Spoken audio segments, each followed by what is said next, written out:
Шинжлэх ухааны таны мэдхүү од мөндөр сууг үзэг сонсогчдод сайн сайхны хүсэн мэдчилж байна. Археологийн нууцад нэвтрүүлгийн шинэ дугаар эхлэхэд бэлэн боллоо. За нэвтрүүлэг та бүхэнд YouTube-ийн од мөндөр сууг, НТV телевиз, од мөндөр радио 83.3 107 хост телевизээр хүрч байгаа. Нэвтрүүлгийн хамтран ажиллагчаар Итгэл даах герман чанар хэтих, за мөн 5 тухын дээд тансаг вила Casa da Vinci дэмжиж ажиллаж байна. За студид Америк сургуулийн түүхийн багш Марат хаан, хөтлөгч Цэнгэл баяр ажиллаж байна. За өнөөдрийн сэдв их таалагдсан. Арай минь төргий. За өнөөдрийн сэдв бол зорсон атлаа зурсан юм шиг Акропол буюу Акрополис. За энэ сэдв маань бол яг ямар учиртай юм бэ гэхлээр ер нь эртний соёл иргэншил яг хаанаас үүсэлтэй вэ? Тэгээд эртний тэр соёл иргэншил дотроо ер нь хүн төрөлхтний түүхэнд агуу үйл явдлуудыг үлдээсэн Апийн хотын тухай тэнд байгаа ингээд Акрополис хотын тухай ер нь л ярих юм. Хөгшин Европын хамгийн эртний хот атлаа хамгийн залуу нийслүүдийн нэг бол Апийн.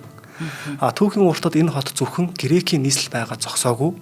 Барууны соёл иргэншлийн үлгий болж зөвхөн эндээс л эхлэлтэй олон зүйлээр өнөөгийн ертөнцийг түүчилж ирсэн.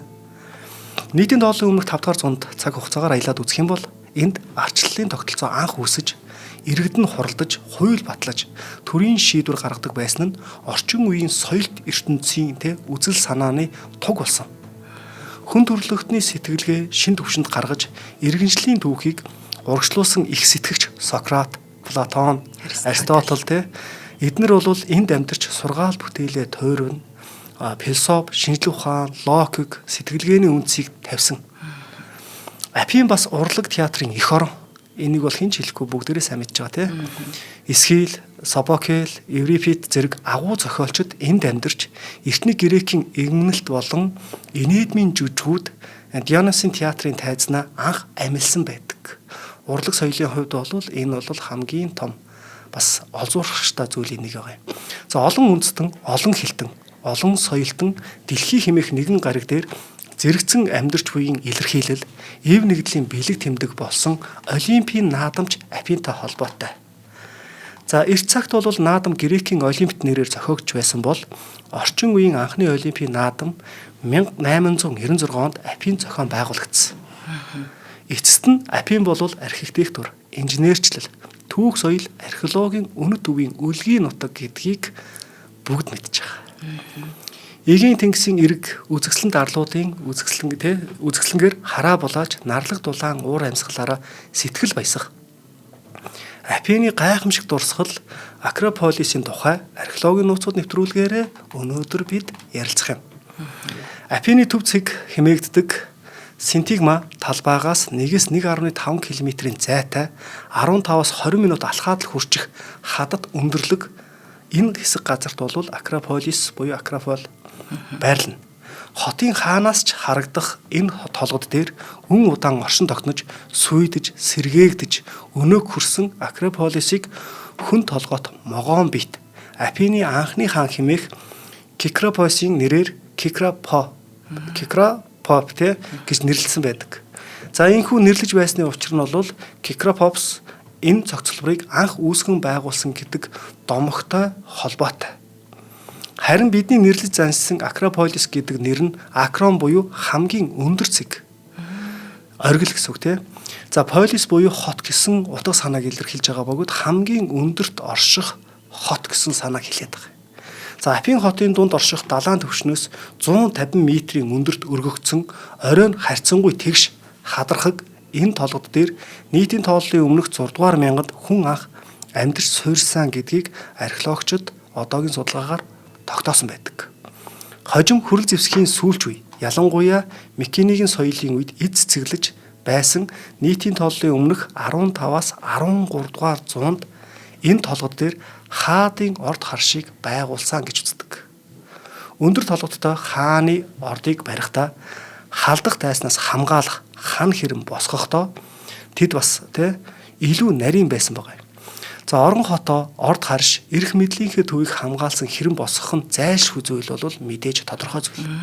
Дайсан уулгалан довтлох, цүүн цагт хүндэлсэн зогсох энэ хэрэм бас тухайн улсын нэр, нөлөө, хүч, чадал, бил бэнчин гэлтгэх тул чадхаараа өндөр зузаан барихыг хүсэх нь мэдээж хэрэг.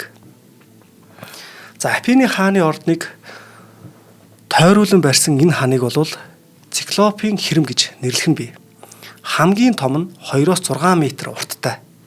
2-4 тонн жинтэй өхөр чулуунуудыг ямар ч зуурмаггүйгээр өнцгөөр нь нийлүүлэн эвлүүлсэн хан босгосон тул дайсны довтлогоо бүхэл байгалийн үзэгдэлч ажрах бат бөх байгууламж гэж үздэг. Ийм аврах чулууг хөдлөгөж зөөх эв мод шиг нийлүүлэн үрж босгох нь эгэл хүмүүс хийх боломжгүй. Үлгэр домогт гардаг аврах бит циклопийн л хүч хүрхээр зүйл хэмээн ийхүү циклоп гэж нэрлсэн байдаг. Яг л эртний пирамидын домогуудтай төстөө тий. Хамгийн эртний хамгийн бат бөх энэ хэрэм ойролцоогоор 760 метр урт. Зарим хэсэгтээ 10 метр хүртэл өндөр 3-6 метр зузаантай байсан гэдэг. Цаг хугацаа өнгөрөх хэрээр Акрополис довтлох дайснаас хамгаалах түшиц хан байхаа болж эхэлж байгаа.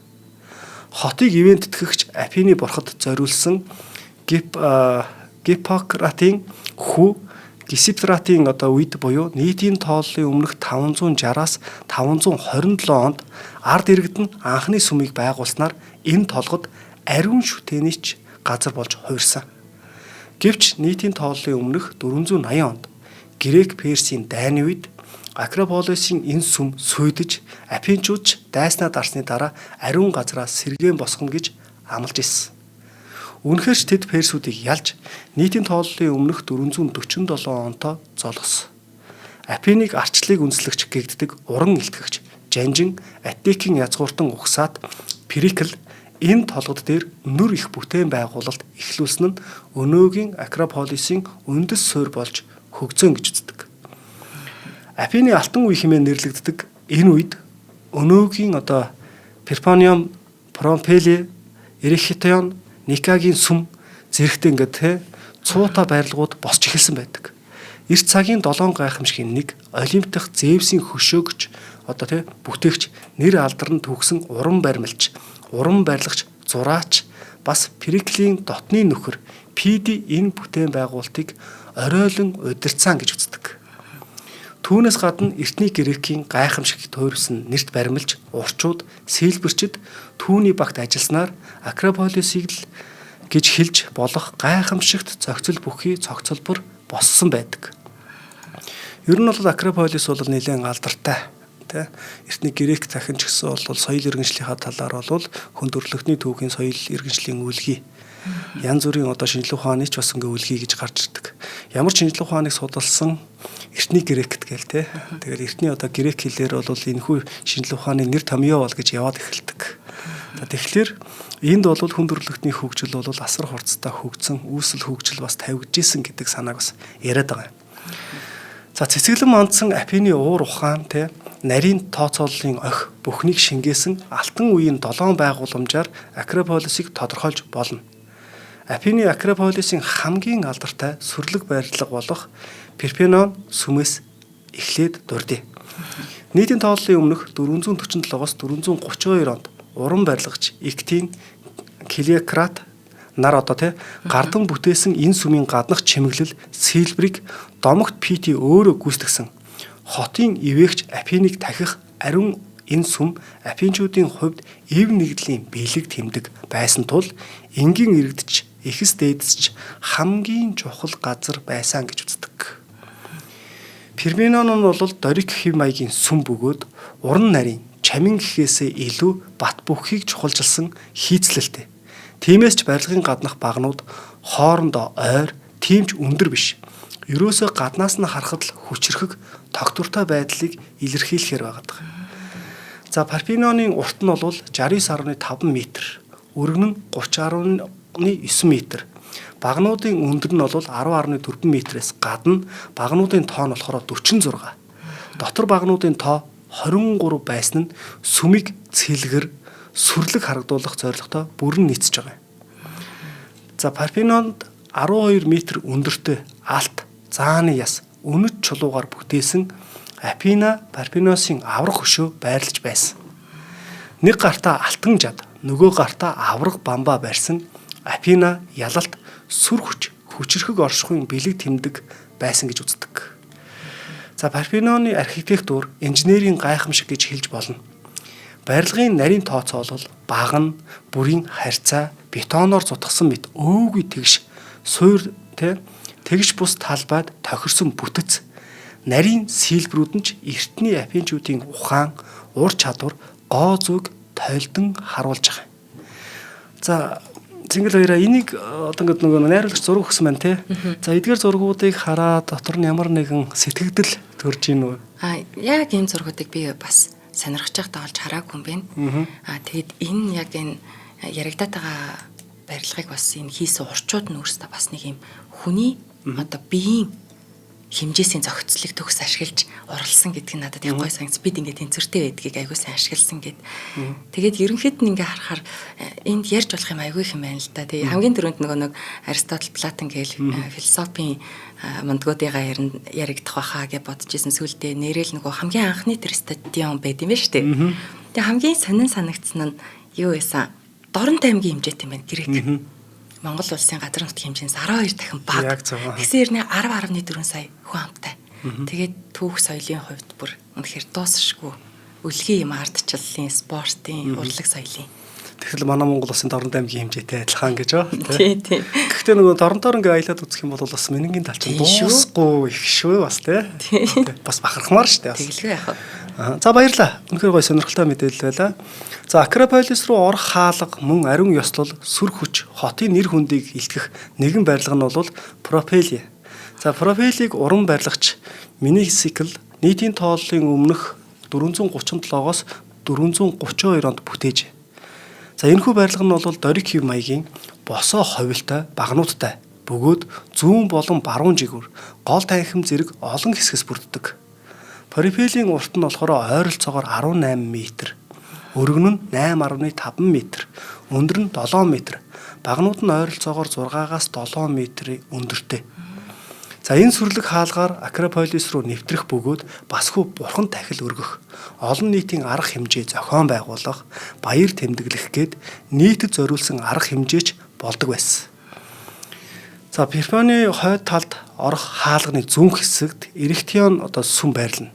За Акрополисын хамгийн өвөрмөц сонирхол татгуйц энэ сүмийг нийтийн тооллын өмнөх 421-ээс 406 онд барьсан бөгөөд барилгын газар нь тэгш бус, налуу тул хийц нь маш нарийн өвөрмөц. Далайн бурхан Посейдон болон Афины хаан Эректе нарт зориулсан энэ хоёр сүм тагтаараа алдартай. Баруун хойд талын тагтыг нь Ионик буюу илүү нарийн, гоёмсог, босоо, ховил бүхий багнаар, баруун өмнөд талын тагтыг эмэгтэй хүний дүрст багнууд буюу Критиантууд те ингээд байрж байгаа юм шиг харагдаг гэж байгаа байхгүй. За ийм хоёр өөр төрлийн багнаар туулсан нь бас учиртай. Харин тийм байна. Одоо ингээд толгой дээрээ тэр таазын тогтооцсон юм шиг харагдчихж байна. За тэгээ зүүн талын хэсэгт нь бол Афина бурханд зориулсан хэсэг болвол баруун тал нь хаан Посейдон Эрхетэд зориулсан тахил өргөх зориултаа байсан гэж үзэж байгаа. За хоёулаа хамтран ажиллагчаа танилцуулах уу? За тэгээ. За нэвтрүүлгийн хамтран ажиллагчаар Итгэл таах герман чанар хэд их дэмж ажиллаж байна. Тэгэхээр хэд их маань яг ямар компани бэ гэдгийг одоо дэлгэрэнгүй танилцуулъя. Тавилгын тоногийн компани байна. Тэгээ манайхан ч нэг машина тоноглоно гэж ярьдаг болохоор ч юм уу тоног хэрэг гой сайхан боддог. Яа тоног гэдэг бол нэг тавилгын нугас, шургуулганы зам энтрийг яриад байгаа юм. За тэгээд тавилга бол бид нэр амьдралтаа тий нэг сардаа эсвэл жилдээ солиод идэг биш бас нэлээд цөөхөн удаа хийдэг хөрөнгө оруулалтуудын нэг учраас бид тавилганыхаа зөвхөн хавтан өнгө чанар загварыг бодлогоогоор нугасны чанарыг бодно гэдэг бол өөрөө бас айгүй тийм гүндээ зөв хөрөнгө оруулалт болох юм байгаа шүү. Одоо айлууд ийм өөрийнхөө галтгооны метр квадрат хэмжээ зохион байгуулалтад нь тааруулаад тавилгаа их хийлэгдэг болсон. За тэр бол бас нэлээдгүй их мөнгө ордог. Хавтан чулуу бүх юм маш үнэтэй сонгосон мөртлөө нугасыг тоолгүй өнгөрчдөг. Тэгэхээр бид нугасандаа анхаарах хэрэгтэй билээ. Одоо шинээр айлгэр болж байгаа тавилгаа сольж байгаа айлууд маань энэ компаниар тавилгаа хэлгэн гэхдээ манайх хэтхийн нугасыг сорилуулмаар байна гэж хэлэх хэрэгтэй билээ. Ингийн тулд энэ компани дээр Хитмон гэдэг энэ компани дээр очиод айгүй хөөрхөн тийм шоурум гаргацсан байгаа. Тэнд нь очиод тавилгын шийдлүүдээ тэндээс харчиж болох юм шүү. Одоо жишээлбэл галтгооны нэг юм гээ хэлбэртэй булангийн хэсэг гэдэг шүү дээ. Яг тэр цаатлын хэсэг ингээл хогийн сав тавил цаатлын хэсэг нэг тийм хэрэггүй үлдчихдэг. Тэр хэсэг мэсгээ ингээд татаж гаргаж ирээд бүх сав суулгаа гаргаснаа буцаага хийдэг тэр нугасны одоо шийдлийг сонирхох юм уу? За эсвэл одоо та нэг юм хөөрхөн кофений хэсэгтэй эсвэл виски байдаг тий. Доороос нь вискинүүд нь бүгд гарч ирээд буцаад орчдөг. Ийм сонголт хиймээрээ бас тэр гүгээд байгаа нугасыг ч юм уу. Энэ байдлуудыг та нар хүмүүс маань шийдэж болох юм байгаа шүү. Тэгээд нугас тэр шүүгээний даацын зам энтер гэдэг бол бидний хувьд хамгийн чухал юм нь одоо амин сүнсэн тэндээ идэх юм шүү гэдгийг Хятман компанийн маань зөвлөд байгаа. Тэгээ мэдээж одоо ихтгэл даах герман чанарыг сонгоорой. За тэгээд Германы ерөөсө 135 гаруй жилийн түүхтэй дэлхийд танигдсан тавилгын тоноглолын энэ брендийг Монголд албан ёсны эрхтэйгээр оруулж ирсэн юм компани байгаа юм. Та нар маань хаан улд өрөг 3 дугаар хороо дизайн централ төвийн 201 тооттой яг лава цахын эсрэг талд очоод шоурумээр нь одоо үнэгүй зөвлөгөө авах боломжтой. Утасны дугаар 77 77 тэг 456 95 95 тэг 456 утасны дугаараар нь лавлаж болно. Би өөрөө очиж үзсэн. За ястэ яаж хийж хагаад нэг юм нугасл авъя гэдэг амьдралдаа би нугас мөрөөднө гэж бодож ирсэн гоо. Яг үнэ. Тэгээ баярлалаа нэвтрүүлгийн маань дэмжиж ажиллаж байгаад. За баярлалаа. Ер нь бол герман чанар гэдэг чинь цаанаа л өөрөө гэдэг шүү дээ тий. Манайхан бүгд мэддэг болсон ба. 20 жилийн асуудал үүсэхгүй гэдэг байгаа шүү дээ. Харин тий. Тэгэхээр чинь баг нэг насны л бас юм болчиход шүү дээ тий. Ер нь бол яг дунджаар хүн чинь нэг байранда гэж байгаа байхгүй амьдралынхаа турш нэг 10-15 жил амьдардаг гэж байгаа байхгүй. Тэгэхээр бол хангалттай юм л да. Тэгээд дараагийнхаа байрыг бодоод өвчтэй гэж байгаа байхгүй. Тэгэхээр ахаал тавилгаас солилгоос өөр аргагүй болчихж байгаа юм тий. Тэгэхээр ер нь тэгэл окей юм байна. Чанар сонгох хэрэгтэй. Тийм байна. За Акрополисын хамгийн жижиг боловч уран нарийн хийцтэй тий утга бэлгэдлийн хувьд ч бусдаасаа дутгааргүй барилга бол Апина Никагийн сүм. За нийтийн тооллын өмнөх 427-оос 424 онд баригдсан энэ сүмийг ердөөл 8 м. Өргөн нь болохоор 5.5 м. Хэдийгээр жижиг боловч бага нь дээврийн хээ хуваар нь илүү чамин нарийн. Апина бол эртний грекийн домогт гардгаар Олимпийн 12 бурхны нэг цэцэн ухаан, дайны стратегийн охин тэнгэр, түүнчлэн мэдлэг, урлаг, урлан бүтээгхэн бурхан Апин хотыг ивээгч Ника гэдэг нь ялагч гэсэн утгыг илэрхийлнэ. Тэгэхээр олон дүрт ялагч, ивээгч бурхандаа зориулсан зориулан бүтээсэн гэсэн утгаараа энэ сүм Акрополисын онцгой сүм. Апина Ника нь бол ялалтын бурхан тул энэ сүмийг апинчууд дайнд ялах эрүүл болгон босгосон бөгөөд сонирхолтой нь бурхан нисэж одно гэж айсандаа хөшөөг далавчгүйгээр дүрсэлсэн байдаг. Ямар нандин юм те. Тэгж бүр итгэж штэ тий. За Акрополисын өмнөд дагуу тий өмнөд налуу дээр дэлхийн хамгийн эртний чулуун театруудын нэг болох Дионисын театр бий. Энэ театрт нийтийн тооллын өмнөх 5 дугаар зуунд Эсхил, Собокл, Еврипид зэрэг сууц зохиолчдын жүжгүүд анх тавигдаж байсан бөгөөд 17,000 орчим хүн багтах чадaltaй байсан нь тухайн үеийн хот улсын соёлын амьдрал ямар өргөн цар хүрээтэй байсныг харуулж байгаа юм. Акрополисын гол барилгуудын ихэнх нь Пентелейкон уулын цагаан гантихаар бүтээсэн. Бүхэл бүтэн сүмүүд асар том байгууламжийг босгосон түүх нь онцгой. Далайн түвшнээс дээшээгээ 1107 м-т өндөрт орших Пентелейкон уул Апинаас 23 км-ийн зайтай. Энэ уулын цагаан гантхийг зөөхөөс эхлээд зорж сийлхэн ч бас амар байгаагүй. Барилгачид эхлээд уулын томоохон гантиг блокийг сонгож газар дээр нь шаардлагатай хэмжээгээр тастан авч байсан. За эдгээр блок бүрийг нарийн хэмжээгээр сийлж дараа нь тээвэрлэнэ. Ингэхдээ блокийн хэмжээ, жинг, нарийн тооцоолж бага нь ханын өндөрт хэлбэрийг нь тохируулан үйлдэг байсан. Хүн чулуун блокийг тээвэрлэх өрхтөө олсон төхөөрөмж, дүүжин механизм ашиглах бөгөөд ийхүү барилга байгууламжийнхаа ерөнхий бүтцийг гаргасны дараа чимэглэл, хээ дүрсийг нь сийлдэг байсан байна.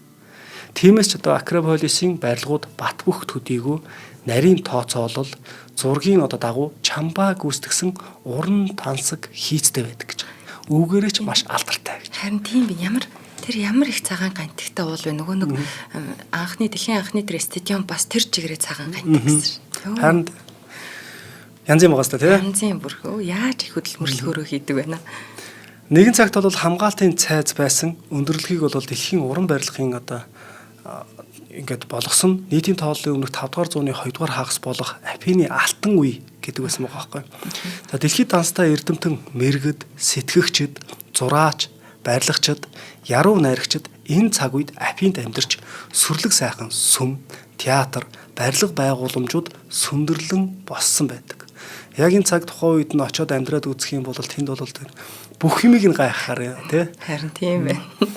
За гэвч алтан үе бол төдий удаан үргэлжлээгүй гэж байгаа. Тэгэхээр хэрвээ очихоор байсан бол яг л тэр алтан үеийн зурс үед нь л очихгүй бол бусад цаг үед очих юм бол одоо харин Афинчууд одоо ингээд ийм хүчрхэгжиж байгаа тий. Цаг үеэ түүчээлэхдээ боолчуудыг ч холбоотон хотуудынхаа ард иргэдийг дарлаж үүний хөрсөн дээр зөрчил тулаан илбэгчсэн гэж байгаа байхгүй. Улс төр эдийн засгийн ноёрхлоо улам тэлэх гэсэн Афины санаархал нь гал дээр тос нэмж орхиж байгаа. Ингэснээр эртний гэрэгт хамгийн томд орох одоо тий Пелопоннесийн дайн дэгдсэн бөгөөд одоо энэ нь Афинчуудын ноёрхлыг эргэн сэрхгүйгээр унгажээ гэж. Удаах он жилүүдэд тэд хот усаа эмхэлж, хамгаалтаа бэхжүүлж, айрмаа одоо хүчрэгжүүлж, зарим талаараа амжилт олж байсан ч 20-ны тулааны дараа нийтийн тооллын өмнөх 338 онд Македоны одоо иргэшээлд орсон байдаг. Нийтийн тооллын өмнөх 338 онд Македоны Филипп 2 дугаар Афиныг ялан эзэлж одоо тий захирч эхэлсэн байна. Цаашлаад нийтийн тооллын өмнөх 3-аас 1-р зуун буюу одоо манай он тооллоор бол яг л хүннүг үе гэсэн үг байхгүй юу. За энэ үед бол Элинесийн үеэс Афиныг гадаад хаан Перкамоны одоо ноёд бас удирдах байсан байна. За нийтийн тооллын өмнөх 146 онд Ромчууд Македоныг бут цогсны дараа Грекийг бүхэлд нь иргэшээлдээ оруулснаар Афин улс төрийн хувьд бие даахаа болж Ромд харьяалагдах болж эхэлсэн. Гэхдээ Ромчууд Афиныг төвөөж сүйтгээгүү. Харин ч философи, урлаг, боловсролын төв хэмээн хүндэтгэн үзэж байсан. Гэсэн ч Афин амар жимэр байгаагүй. 86 онд Ромын жанжин сууллаа хотыг бүслэн эзэлж сүйтгэж байсан болвол 267 онд Германы угсааны хэрүүл овгийнх нь довтолж мөн хотыг төвөөсөн байдаг. Ер нь нөгөө он удаан жил болсон соёлт ертөнцийн хот балгад бол оршин суугчтайгаа хамт нэлийн олон зовлон бэрхшээлийг үдсэн байдаг. Түүгээрээ ч бас эсэргээрээ маш олон удаан аз жаргалтай мөчүүдийг ч өнгөрөөсөн байгаа. Тэр нь өөрөө түүх болж үлдэж байгаа байхгүй юу? За Афинд болсон дайн тулаан, түүхэн эргэлд, нухчаа, ээдрэ бүхэн Акрополис шууд нөлөөлж байгаа. Ромын үед Акрополис бараг л бүрэн бүтнээрээ үлдэж, бүр зарим хөшөө дурсгал нэмэгдсэн ч хэрүүлүүдийн товтлогооны үед эргээд л хамгаалтын цайз болсон. Энэ үеэс Хирмийн ханыг зузаатгаж, Профилийн одоо орцыг өөрчилсөн юм. Улмаар Византийн үед Парфенон Христийн сүм болж зарим уран баримл нь сүйдсэн болол Османы одоо үед энэ сүм исламын шашных болж байлаа. Түүхэн үйл явдал, цаг үеийн өөрчлөлт, өөр шашны нөлөөнд Акрополисын олон барилга ийхүү хэлмэгцэн ч хамгийн аимшигт үйл явдал 1687 онд болсон юм. За энэ цаг хүртэл бол бас л нэлээд олон зүйлийг үздсэн байгаас тээ. Саяны одоо ярьснаа эргүүлээд өгнөд үзэх юм бол яг л нөгөө дэлхийн түүхэнд гардаг шиг томоохон хот, эсвэл томоохон сүм хийд эдгээрүүд нь одоо шашин үл хамааран тухайн одоо шашных нь үлгий том нутаг болж хувирдаг. Энэ зовлон ч гэсэн саяны хотод ингэж тулгарсан тийм. Дээрээс нь нөгөө хамгаалтаа нэмэх гээд ингэж зузаатгсан гэдэг бол шууд бүтцийг алдуулж байна тийм. Тэгж байгаа. Анхны одоо хийсэн зүйл нь алдагдчихсан гэсэн үг шүү дээ тийм. За одоо хамгийн хэцүү үе рүү орж эхэлж байна тийм. За 16 дугаар зууны үед тэр тусмаа агуу Сүлейманы үед Османы эзэнт гүрэн хүчрэгдсэн. Тэд Унгарын ихэнх хэсэг, ойрхот орнууд, Египт, Хойд Африк, Арабын хойг, мөн Грекийг багтаасан өргөн уудам нутгийг захирч байсан. Улмаар 1684-өөс 1699 онд Османы эзэнт гүрэн болон Венецийн бүгд найрамдах улсын хооронд өрнөсөн зэвсэгт мөргөлдөөн гарч энэ нь Европ даяар өрнөсөн их Туркийн дайны нэг хэсэг болов. 1683 онд Османы айран Вена хотыг бүсэлсэн ч ялагдсны дараа Австри, Польш, Венец зэрэг Европын улсууд Османы эсрэг нэгдэн довтолж Балканы хойг дахь тэдний нөлөөг сулруулахыг зорж эхэлсэн. Венец улс Грекийн өмнөд хэсэгт байсан хуучин эзэмшлээ эргүүлэн авах сонирхолтой байсан тул 1684 онд дайнд оролцож Жанжин Франциско Морозонигийн удирдлагадор Грекийн баруун болон өмнөд нутгууд руу довтолж эхэлсэн байна. 1687 онд Венецийн цэрэг Афиныг эзэлж Акрополисыг бүсэлв. За Афины хамгийн өндөр бас хамгийн хамгаалт цайтай хэсэг буюу Акрополисыг Османчууд бэхлэлт болгон ашиглаж тухайн үед исламын сүм болчихсон байсан Парфенионд дарь зэвсэг хадгалж байлаа. За энэ үеэр Венецийн их бууны сүмийг онож дотор нь байсан дарь яг чиний бодсноор дэлбэрсэн байгаа байхгүй юу? Тийм байгаас тээ. Яг тэгж бодсон мэт. Яг тэгж бодсон. Парфенон бүхэлдээ ерөнхийдөө нурсан гэж үзэж байгаа байхгүй юу? За сүмийн төв хэсэг бүрэн сүйдэж, дээвэр нь нурж хан гол танхим нь эвдэрсэн бөгөөд 69.5 м урт 30.9 м өргөн 10 гаруй метр өндөртэй багнууд нь сүрлэг байгууламжаас зөвхөн хоёр талын багнуудын хэсгэл үлдсэн байна.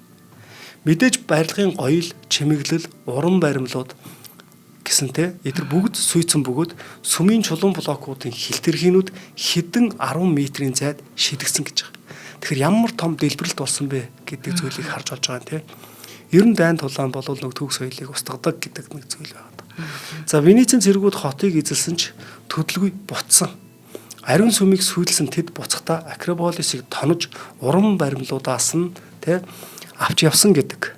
Энэ аимшигт явдлын дараа Парфенон дахин хизээч бүрэн сэргээгүй бөгөөд судлаачид үүнийг жинхэнэ суурил гамшиг гэж хансан нэрлэдэг гэж байна. За 19-р зуунд Грек тусгаар тогтносны дараа Акрополист сэргээх том амбиц ингээд үүрж эхэлсэн. Ингээд Визант, Франк, Османы үеэс үлдсэн ихэнх барилга байгууламжийг устган зайлуулсны дараа сэргээн босгох ажлыг эхлүүлсэн.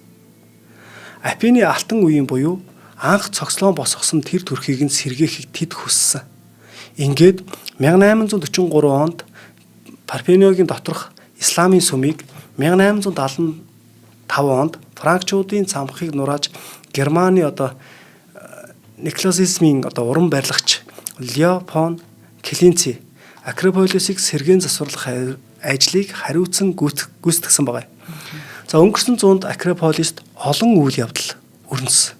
Адольф Хитлер Балканы бүс нутагт байр сууриа бэхжүүлж мөн холбоотон Итали туслах зорилгоор 1941 оны 4 сарын 6-нд Грек рүү довтолсон. Германы хайрын богино хугацаанд Югославийг эзэлж улмаар Грекийг довтолж 1941 оны 4 сарын сүүлчээр Афин руу орж ирсэн байна. Ингээд тэд Грекийг эзэлснээ тэмдэглэж Акрополисын оройд хас тэмдэгт тууга мандуулсан байдаг. За ингээд цааш нь өргөжлүүлэхийн тулд хоёулаа манай нэвтрүүлгийн хамтран ажиллагчаа танилцуулъя тий. За нэвтрүүлгийн хамтран ажиллагчаар 5 тухын дээд тансаг вилла Casa da Vinci дэмж ажиллаж байгаа юм байна. За бидний нөгөө сайн мэддгээр Улаанбаатар хотод өнгө нэмж байгаа барилгын салбарын стандартыг нэг шатаар ахиулсан маш том ногоон байгууламжтай, бүр байж боломгүй том ногоон байгууламжтай амьдрах орчны 5 тухыг бүрэн хангасан River Garden, Vega City, River Plaza, Garden City зэрэг төслүүдийг хэрэгжүүлсэн NCT Group-ийн дараагийн бүтээн байгуулалт болох Casa da Vinci төсөл дэмж ажиллаж байна. Тэгэхээр энэ хотхон маань 2020 оноос хэрэгжиж байгаа. За өндөр зэрэглэлийн хаус болон вилла, кондо сууцнаас бүрдэх хотхны ийм голдоо нийтийн эзэмшлийн амрах хэсэг, нуур болон ногоон байгууламж бүхий нэгдсэн тийм гоё төлөвлөлттэй 5 тухтай ийм хотхон байгаа юм. Энэгээр онцлог. За хаус хэсэг нь 2026 онд бүрэн хэмжээгээр ашиглалтанд орж дуусах юм байгаа. Энэний зэрэгцээ вилла кондо төрлийн сууцыг сонсогчдод, үзэгчдэд танилцуулж байгаамаа. За кондо виллагийн айл болгоны зочны өргөшөө нь урагшаага ингээ байгаль толдох тийм харуулцтайгаар зохион байгуулалтаа хийгдсэн 3-аас 6.2 м хүртэлх өндөр таацтай. Та үнэхээр өндөр таацсан дуртай бол танд сонголт байна. 4-өөс 5 давхар сууц юм байна тий. Хамгийн гол нь Casa da Vinci төслийн үндсэн концепцийг алдагдуулахгүйгээр хаус одохны зэрэглэлийг хэвээр нь хадгалж давхартаа зөвхөн 2 айлтай байхаар зохион байгуулж байна. За нэг барилгад 4-өөс 9 айлал байгаа. Таны хувийн орон зайг бүрдүүлэхээс гадна хүн амын нэгтэршлийн хамгийн бага түвшинд байлгаж амар тайван амьдрах боломжоор хангаж байна. За энэ бол ерөөсөө тий. Бүр нэг үнэхээр сайхан 5 тухыг хүсэж байгаа.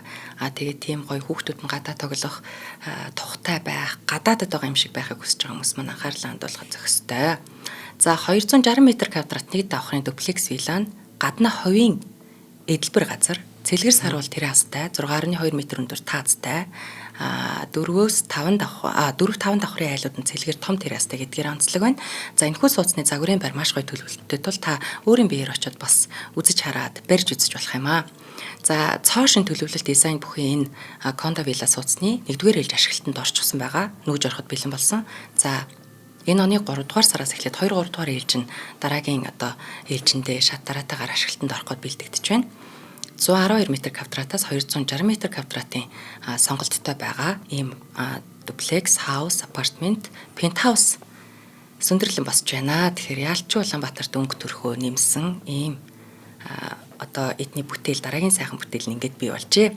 Хаан улд өрөг 23 дугаар хороо, Арцдын ам, Нүхтийн зам дагуу Casa da Vinci хаус хотхон 75-7 50 утасны дугаараар лавлаарай. За ингээд дэмжиж ажиллаж байгаа Casa da Vinci хотгондоо баярлалаа. Маш их баярлалаа. Ер нь бол өндөр таац гэдэг чинь саруул гэдэг зүйлийг л маш сайн харуулж байгаа шүү дээ. Тийм юм байлээ шүү. Хэвээ. За Цэнгэл баяраа. Нэг ийм зүйл болсон. За.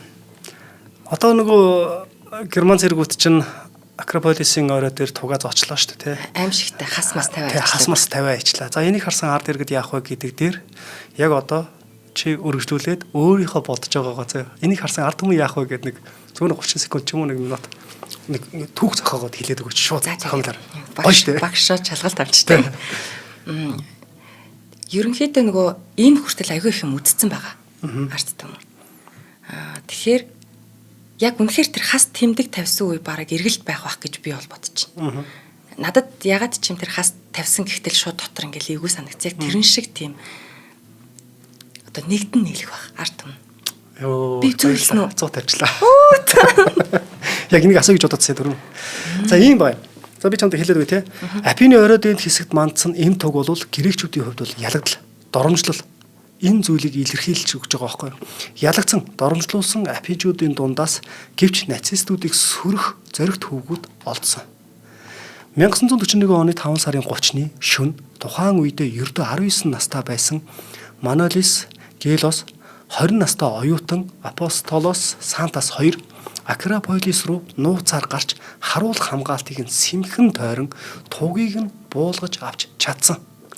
Баригдуул цаазаар ахуулах нь тодорхой байсан энэ эрсдэлтэй энэ эрсдлийг үүрэн дайсны тугийг буулгасан 2 залуу грекийн ард түмэнд итгэл урам зориг өгч нацистуудын эсрэг хөдөлгөөний бэлэг тэмдэг нь болсон билээ гэж. Чи бүр хэлсэн байгаа сте. Тийм бай. Та их сайн байна юм аа. Хүнийг оролцуулж харин гэдэг юм шиг хамаг бие арцсан. Тийм. Энэ явдлаас 3 жилийн дараа 1944 онд Грекийн ерөнхий сайд Георгис Панандеро Акрополист ирж нацистуудаас чөлөөлөгдсөнийг ёслол төгөлдөр зарлаж тэмдэглэсэн түүхтэй гэж байгаа байхгүй. Тэгэхээр одоо яг чиний үндсэн хэлэх гэжсэн санаа чинь 100% байгаа сте тий. 100% онц тавилаа шүү. Баярлалаа. За хэдэн мянганы турш дайн тулууны хүлд сүйдэж байгалийн үзэгдэл нар салхинд илэгдсэн Акрополисыг сэргээн засварлах төслийг 1975 онд Грекийн засгийн газар эхлүүлсэн нь орчин үеийн түүхэн дурсгал хамгаалтын хамгийн том нарийн мэргэжлийн ур ажлуудын нэг болсон юм. Энэхүү төслийн гол зорилго зарчим нь анхны материалыг дахин ашиглаж байснараа алдартай. Акрополисын эргэн тойрноос олдсон бүх хилтерхий, бүр жижиг хэсгүүдийг ч цуглуулж, судалж анхны байрлалд нь буцаан угсарсан бөгөөд бүр аргагүйцсэн үедээ нэг Пантелеймоноос гантиг авчирч байсан гэж нөхөж ойрлуулж хийж байгаа тийм. Бүх засварын ажилд титан хадаас бэхэлгээ хэрэгэлсэн бөгөөд эдгээр нь зэвэрдэггүй. Бат бүх төдийгүй шаардлагатай бол бүрэн саралгаж өөрчлөх боломжтойгоор онцлог. Өөрөөр хэлбэл дараагийн судалгаанд хэрэгтэй бол эдгээр гантгуудыг салган авах боломжтой гэсэн үгийг хэлж байгаа. Нүрэх хөдөлмөр нарийн ажлын дүнд Парфенон сүмийн багнуудын заримыг нь дахин босгож, пропилийн дээвэр шалны зарим хэсгийг гантгаар бүрж анх байсан янзанд нь ойртуулахын тулд чимэглүүдийг нь сэргээсэн байдаг. Хамгийн жижиг, хамгийн гоёмсог Апиникагийн сүмийг бүр 2010 онд бүрэн сэргээн засварлаж дууссан байдаг. Яг одоо очиж үзэх юм бол яг хуучин ямар байсан тэрийг л ер нь мэдрэх боломжийг л одоо ингээд жуулчдад бүрдүүлээд өгч байгаа байхгүй юу. Тэгээ өөрсдийнхөө үндэсний бахархлыг төрүүлэхээс гадна. За энэ төслийн хүрээнд архитектурын 2675 тонн элементийг сэргээн засварласан бөгөөд 686 чулууны хилтерхийг эвлүүлэн угсарч 905 блокийг шинэ гантгаар нөхсөн болвол 186 хэсгийг шинээр хийсэн байдаг. Сүмүүдээс олдсон ихэнх баримл дурсгалуудыг өдгөө толгодын бэлд байрлах орчин үеийн Акрополисын музейд хадгалж байгаа. За ингээд эцэст нь бол Акрополис бол уран барилгын гайхамшиг төдийгүй байгаль, цаг хугацаа, хүний үйл ажиллагаа, дэлбэрэлт, сүйтгэл, дайн, тонуулгч даван туулсан эртний нийгмийн үзэл санаа, урлагийн гой зүй, инженерийн ур чадварын ой санамж гэдэг нь бол тодорхой байгаа тийм. Ер нь бол хүн төрөлхтний ой санамж байгаа байхгүй. За хүн төрөлхтний туулсан олон үйл явдлуудыг гэрчлэн харуулах ийм үнэтэй хувь нэмрийг оруулсан одоо тийм соёлд одоо нөлөө оруулсан зүйл бол энэ хотоо гэдгийг бол хэлэхэд таатай байна. За нэвтрүүлэг дугаар маш гоё. Сайн багш юм аа. Шав мэвэ айгуу сайн оролцуулт юм бэ. Оролцуулт юм байна гэж. Би нэг амраахта нэг нэвтрүүлэг орж байхад нэг их зовлон үдсэн ард түмний дотроос гардаг юм уу? Нэг удаа сүйдсэн, хоёр удаа сүйдсэн биш. Тэр олон ямиг даваад болчаараа яг нөгөө сүйдсэн хотынхоо ийм өртсүүдээр те барилгаас нь унсан барьсан бүх юм тэрийг нийлүүлж буцаага дотоо босгосон тухай гарч исэн. Тэгэхээр энд бас тэр үндэт зүйлээ хэдий техник технологи хөгжсөн байсан ч гэсэн тэр хэлтэрхийнүүдийг түүсэн нь бол бүр гайхалтай гоё санагдлаа. Дээрээс нь амар потенциалтай ард түмэн юм байна те. Энэ олон юмны үндэс суурийг тавьж чадсан. Одоо 2000 бараг 600 жилийн өмнө байгаа тэр ардчлалыг те анх одоо би он тооллыг буруу хэлэх үү те ардчлалын орон гэдэг нь бараг тэр он тооллын болоо гэд бахархаж чинь гоё юм. Тэгээ өстой гоё байгаас та. Бас энэ дэр нэг ийм зүйлийг нэмэт хэлчих өстой гоё. Юу гэхээр угаасаа шинжлэх ухааны танин мэдхэн од мөндөр сувг хамгийн анх те ингээд нэвтрүүлгүүдэд хөргөж явах явцдаа нөгөө археологийн нууцуд гэдэг дугаар дээр дандаа Монголын одоо нэг 50 онцлог археологийн дурсгалуудыг хөргөсөн. Энэ ч гэсэн цаашдаа үргэлжлэх юм. За тэгээ энэ үргэлжлэхийн тулд бид бас өөрсдөө тэгээ дэлхийд дахинд яг хаана яваа бэ гэдгийг харьцуулахын үүднээс дэлхийн нийтийн одоо юм археологийн дурсгалуудыг бас судлах, таних, мэдэх те үзэг сонсогчдоо бас хүргэх. Ялангуяа одоо манай археологийн нууцуд нэвтрүүлэг маань өөрийн гэсэн тусгай те үзэгчтэй болчихсон. Зөвхөн одоо археологоо сонсдог гэдгийг одоо ингээ байнга хэлдэг. Ийм сонсогчдоо зориулаад хэлэхэд харьцуулаад үзэж байгаа байхгүй. Саяны чиний хэлдэг санаа чинь бол үнэхээр зөв, үнэхээр гоё санаа. Яагаад вэ гэхээр энэ тэр зовлон үдсэн ард түмэн тэр хотоо босгодог гэж ярьж штэ. Гэтэл Монгол түүхч гэсэн өөрөө маш олон удаан цаг хугацааг өнгөрөөсөн байдаг. Монголын хот суурины хөгжлөг ч гэсэн харах юм бол нүүлжтийн хот суурин ч гэсэн хэд хэдэн үе дамжсны дараа дахиж тэр буурин дээрээ ахиж өөр хот барих ийм үйл явдал байдаг байхгүй. Зүгээр л жишээ дурдчихад одоо Эрдэнэцүү хийдийн доор ч нь бол эртний Тахай гэдэг балгас байгаа. Бүр сурвалж бичгээр бичсэн байдаг. Тэр 108 сувраг доор ч нь Тахай гэдэг балгас байна гэд. Тэрийг бүр ингээ маллагаар гаргаад ирчихсэн байдаг. Би тэрийг бас өөрөө яг малханд нь оролцож байсан учраас маш сайн мэдэж байна. Хар балгас те. За ингээ хар балгас чинь бас эртний одоо уйгурын балгас гэж байгаа штэ. Гэтэл тэрийг бас хожим нь ашиглаж байсан байна. Өмнө нь бас өөр хотууд байсан байна гэдэг зүйлийг гаргаад ирдэг. Эртний одоо хар бухын балгас гэж байна те. Булган аймгийн Дашинчлан суманд байгаа. За энэ хар бухын балгас гэдэг зүйл бол хятадны үед холбогдсон гэж байгаа боловч тэр доор нь тэр дээр нь бол цогт хундайжийн үеийн барьсан бас хот суурингууд байгаад байдаг байхгүй. Инхээр ер нь бол бас л тэр хотын хуучин барилгыг ашиглаад бас дараагийн хот суурин барих явдал манай түүхэнд ч гэсэн бас нэлийн холбоотой гэж хэлгэсэн. За яста үнэхээр их баярлалаа. Археологид дуртай болж байна. Энэ нэг тийм цаг хугацааны аялал хотын түүх юу нийлээд нэг археологийн ноцууд юмттэй гэж бодоод иж байна. За баярлалаа. Шинжлэх ухааны танин мэдхүү од мөндөр сувг үзэг сонсогчид та бүхэндээ археологийн ноцод нэвтрүүлгийнхаа шинэ дугаарыг хүргэлээ. Нэвтрүүлэг YouTube-ийн од мөндөр сувг болон NTV телевиз, од мөндөр радио 83.307 телевизээр та бүхэнд хүрлээ. Нэвтрүүлгийг дэмжиж ажилласан Итгэл даах герман чанар хэдих 5 дахын дээд тансаг байла Casa da Vinci ятгандаа маш их баярлалаа. Америк сургуулийн түүхийн багш Марат хаанда маш их баярлалаа. Баярлалаа.